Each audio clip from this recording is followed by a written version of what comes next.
Hello, Math 1010. This is a video for section 6.6, solving quadratic equations by factoring. To start off, take a look at this very first equation that I've got here. X minus 3 times x plus 1 equals 0. Just by looking at that, I bet you could come up with some numbers that x would have to be in order to make that equation true. If you look at it, you've got two things in parentheses that are being multiplied, and the result is 0. In order for that to happen, either of those two things that I just underlined would have to be 0. That's the only way you can get a 0 through multiplication.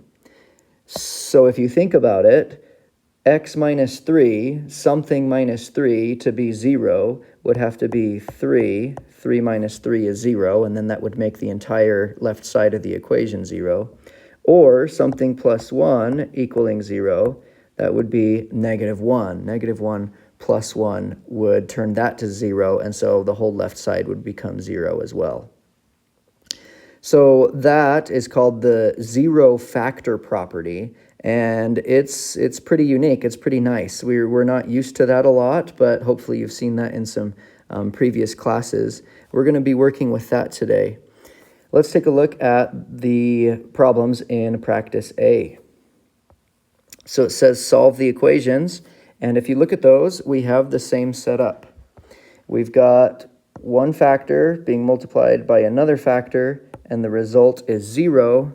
So therefore, x plus 2, that could be 0, and we would get 0 on the left side of the equal sign. Or x plus 5 could be 0, and then that would also give us 0 for the equation. So you can subtract 2 from both sides and get x equals negative 2. You can subtract 5 from both sides and get x equals negative 5. So we get a final result of negative 2 and negative 5 for our answers, which sometimes is a little weird that we have two numbers that x can equal, but they both work, so they both need to be included in what we report. So x is equal to negative 2 and negative 5. If you take a look at the next one, we've got two things being multiplied, and the result is 0. So we can find what would make x plus 7 equal 0, and what would make x minus 4 equal 0. And that again gives us two answers, negative 7 and positive 4. So we've got two answers for that one as well. If you look at letter C, it does not have two sets of parentheses, and sometimes that can throw us off a bit, but it's still just one thing being multiplied by another thing, and the result is 0. So the first thing, which is y, it could be 0, and that would make the equation true. And so we're finished with that one. And then y minus 9 could be 0, and add 9 to both sides, and you get y could also be 9. So the two answers on that one would be 0 and positive 9. So look for two solutions on these equations here. Let's take a look at example 1. Sometimes, just by looking at it, it's a little harder to figure out. If you look at the first example, we've got x minus 5 being multiplied by 2x plus 7. It's not too hard to think that 5 minus 5 would give 0, so we know that one of the solutions is 5. However, how do you get the second factor to become 0? Some people just think, oh, it'll just be negative 7 because all we're doing is just switching the signs. But negative 7 will not turn that second factor 0. For example, if you tried it, 2 times negative 7 plus 7, that is not 0. I believe that comes out to be negative 7. We want that to be 0. So rather than just guessing and checking, we actually take the factor itself, like we have been doing, and set it equal to 0 so that we can use algebra to figure out what value of x would make it 0. So subtract 7 from both sides, and then divide by 2, and we get negative 7 halves. So we have our two answers of 5 and negative 7 halves for example 1. On practice B, let's take a look at that one. We've got two things being multiplied and the result is 0. So let's take both of those two things and set them equal to 0 and solve. So we'd get 3y equals 5 and y equals 5/3. And then 6y equals negative 5 and y equals negative 5/6. So we've got our two answers there for y, 5/3 and negative 5/6.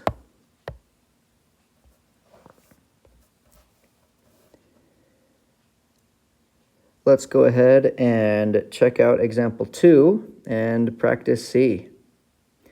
So if you look at example 2, it is not quite set up like the others.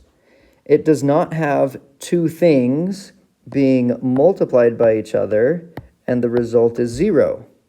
What we have are three different terms being, in this case, subtracted and the result is 0. That's not super helpful. That's not super helpful.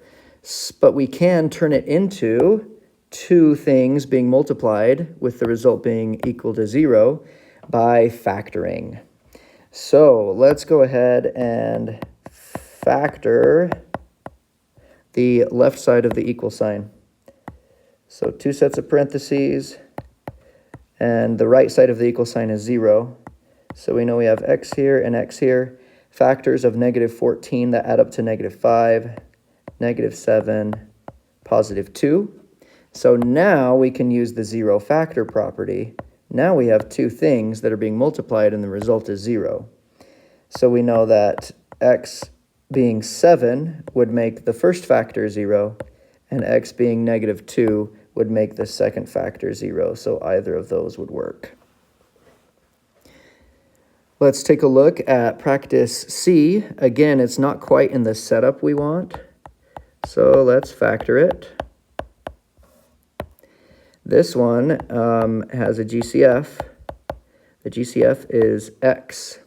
So take out an x, and we'd be left with 2x minus 5. And once again, we've got two things, two factors that are being multiplied, and the result is 0. So we can set both of those equal to 0 and solve.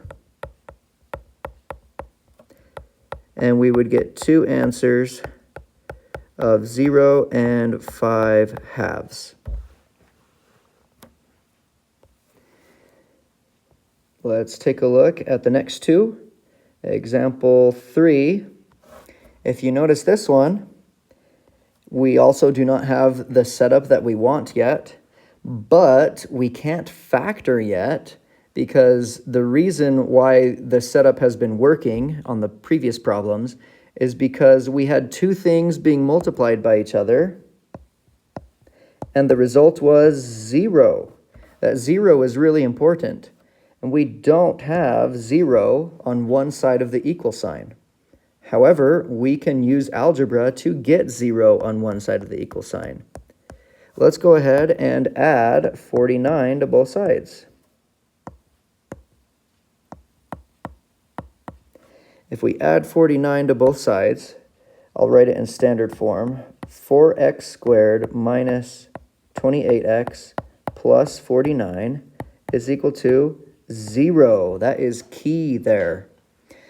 So we got it equal to 0, but we don't have two things being multiplied by each other yet. However, we can do that by factoring. This one looks like it could be a little difficult here, but factors of 4x squared, we've got 2x and 2x. And then two things that multiply to 49. I mean, there's 1 and 49, but there's also 7 and 7. I bet it's going to be 7 and 7. If we do that and notice that the middle term is negative 28x, so in order to multiply to positive 49 but add up to negative 28x, It'll have to be a minus and a minus in both of those binomials. So now that we've got it factored, let's take each factor and set them equal to 0. So 2x minus 7 equals 0, and it's actually the exact same factor, so another 2x minus 7 equals 0. So this one's a little different in that we get two answers, but the two answers are the same number. So in that case, you would just report the 7/2. You don't need to report it twice. But technically, it did come up a second time. It just was the same answer, the same number. So practice D, again, we want to get 0 on one side of the equal sign. So let's subtract 2x and subtract 15 from both sides. So we'll get 2x squared minus 2x minus 15. Sorry, not 2x squared, but just x squared. X squared minus 2x minus 15, that's on the left side, and on the right side, it's equal to 0. So we're almost there. We need to factor it. Factors of negative 15 that add up to negative 2 would be negative 5 and positive 3. And we've got our setup. Two things being multiplied, and the result is 0. These ones are not too hard to see. You can see that 5 minus 5 would be 0, and negative 3 plus 3 would be 0. So either of those will give us 0 for the entire equation. So we've got those two solutions there. So you've kind of seen some of the things that we need in order to solve these. We've got a little summary here. To solve quadratic equations by factoring, here's what needs to happen. We need to write the equation in standard form so that one side of the equation is 0. That's very important. After that, we factor the quadratic expression completely, and then set each factor that has a variable equal to 0. Then solve the resulting equations. And I haven't been practicing it here, but definitely please check your solution by plugging them back in. You can use your calculator to see if it works, to see if you got the right number. I would definitely do that if it were a test. So let's take a look at example 4 following those guidelines. Example 4 looks like it's almost all ready to go, except we don't have 0 on one side of the equal sign. So we got to get 0 on one side, so let's go ahead and subtract x from both sides. And it's going to look a little weird, but we've got x minus 3 times x minus 4 minus x is equal to 0. We've got 0 on one side of the equal sign now. However, we're not in standard form. Let's go ahead and get standard form here by distributing through our x and our negative 3. Let's multiply it out. So we get x squared minus 4x minus 3x plus 12 minus x is equal to 0. And then let's combine like terms. So we get x squared, and we've got negative 4x, negative 3x, and negative x. So that is negative 8x. Plus 12 is equal to 0. Okay, it's looking better. Let's factor it. X and x, and then the factors of 12 that add up to negative 8 would be negative 6 and negative 2. Now we've got our setup of two things being multiplied, and the result is 0. So we know that x could be either 6 or positive 2 for that one. On example 5, we don't have 0 yet, so let's go ahead and subtract 63x from both sides, and we'll get 7x cubed minus 63x is equal to 0. Okay, we've got equal to 0, and we're in standard form. Now it's time to factor. And this one looks a little strange. So we definitely should check for a greatest common factor.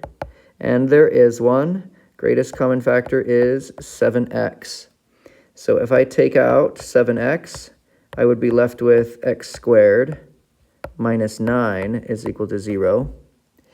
And then this can factor again. The x squared minus 9 can factor further. It can factor to x minus 3 and x plus 3. And I still have the 7x out front. That's equal to 0. And now this looks a little different because we don't just have two things being multiplied by each other and the result is 0. We've got three things, 7x, x minus 3, and x plus 3. That means either of those three things could be 0 and it would make the equation true. So let's take 7x and set it equal to 0. Let's take x minus 3 and set it equal to 0. And x plus 3 and set it equal to 0. And when we divide by 7 on both sides, and 0 divided by 7 is 0. So 0 is one of the solutions. And then the other two, add 3 to both sides, subtract 3 from both sides, and we've got x is equal to 3 answers, 0, 3, and negative 3. That's what we've got for the solutions to example 5 on that one. Let's take a look at the last one, practice E. Solve this equation. It looks kind of hard, lots of things going on, but we know our strategy: get 0 on one side, get standard form, factor, and then we're pretty much good to go. So in order to get 0 on one side, I'm going to add 3x squared to both sides. I'm going to add 2x to both sides. And I'm going to add 6 to both sides. So lots of things. And we'll get 7x squared minus 13x plus 6 is equal to 0. Okay, it's looking better. Let's go ahead and factor. There's no GCF, no greatest common factor. 7 is prime and 13 is prime, so nothing goes into both of those together besides 1. And we got to kind of play around with this, see if we can get negative 13 for the middle term. So 7x here, x here. Let's see, what happens if we put negative 1 here and negative 6 here? Let's check it. If we try that, we get negative x. Oh boy, and then we get negative 42x. That's not right. So let's swap the 6 and the 1. And if those don't work, maybe we'll have to try 3 and 2 instead of negative 1 and negative 6. So let's put negative 6 here and negative 1 here. Let's check it. Negative 6x, negative 7x, and looks like we got it. We got the factorization at least. So let's set both of those equal to 0. 7x minus 6 equals 0, and x minus 1 equals 0.